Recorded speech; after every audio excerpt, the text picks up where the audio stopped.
तो राज्य में वकरी रहेला ड्रगना दूषणना विरोधमां गुजरात एनएसयूआई द्वारा आज गुजरात यूनिवर्सिटी केम्पस खातेथी भव्य नशा मुक्ति बाइक रेलीनुं आयोजन करवामां आव्युं। से नो टू ड्रगना स्लोगन साथे निकळेली आ रेली गुजरात यूनिवर्सिटी शुरू थई अने राजीव गांधी भवन पहोंचशे। आ रेलीमां गुजरात कांग्रेस प्रमुख अमित चावड़ा, कार्यकारी प्रमुख इंद्र विजय सिंह गोहिल और जिग्नेश मेवाणी सहितना अग्रणी नेताओं पण जोड़ाया हता।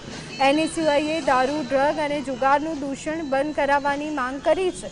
युवानोने नशाना रवाड़े चढ़ता रोकवा अने नशा मुक्ति माटे नागरिकोने प्रेरणा आपवा माटे रेली योजवामां आवी छे।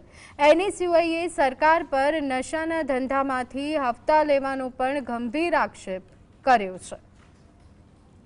एनएसयूआई અને કોંગ્રેસ દ્વારા ભવ્ય રેલીનું આયોજન જે છે તે કરવામાં આવ્યું છે।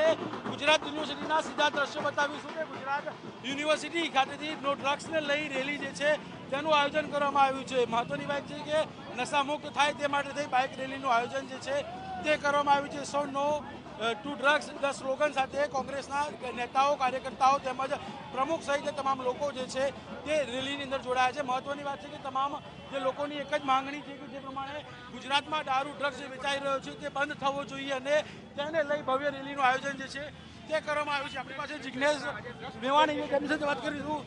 जिग्नेशभाई શું કહેશો રેલીનું આયોજન? ફરી એકવાર ગુજરાતની જનતા વતી राज्यना मुख्यमंत्री ने कहवा मांगू छूं कि प्लीज मेहरबानी करो आ ड्रग्स तो काळो कारोबार अने 250 तालुका में चालता कूटणखाना, जुगार ने दारूना अड्डा बंद करो। आ तमने अने तमारी सरकार ने शोभतुं नथी। थोड़ू तो जरा मुख्यमंत्री साहेब लाजो। आ गांधी ने सरदारना गुजरात में शुं चाली रह्युं छे? 48,000 सीनियर सिटीजन अने महिलाओए फरियाद करी। बूटलेगरोनी विरुद्धमां कोई कार्यवाही नहीं। गुजरात समाचारનો પોતાના અહેવાલ પ્રમાણે આપણા રાજ્યમાં 20 લાખ લોકો ડ્રગ્સના બંધાણી બની ચૂક્યા છે। એના પુનર્વસનની કોઈ વાત નહીં અને 72,000 કરોડનું ડ્રગ્સ ગુજરાતના દરિયાકાંઠે આવ્યું ક્યાંથી? કોણે ઓર્ડર કર્યો? ડિસ્ટ્રીબ્યુટર કોણ હતા? ખરીદનાર કોણ હતા? જે મંત્રી કૂટણખાના, જુગારના અડ્ડા, દારૂના અડ્ડા, ડ્રગ્સના કાળા કારોબારમાંથી જે મંત્રી કમાય એ ભારત ભૂમિ અને ગુજરાતનો ગદ્દાર કહેવાય। આવા ગદ્દારો સામે એક ક્રાંતિની શરૂઆત આજથી થઈ ચૂકી છે। દિનેશભાઈ, ભાજપના નેતાઓ દારૂબંધી કરાવવા નીકળ્યા હતા, હવે ડ્રગ્સ બંધ કરવાની પરિસ્થિતિ આવી છે।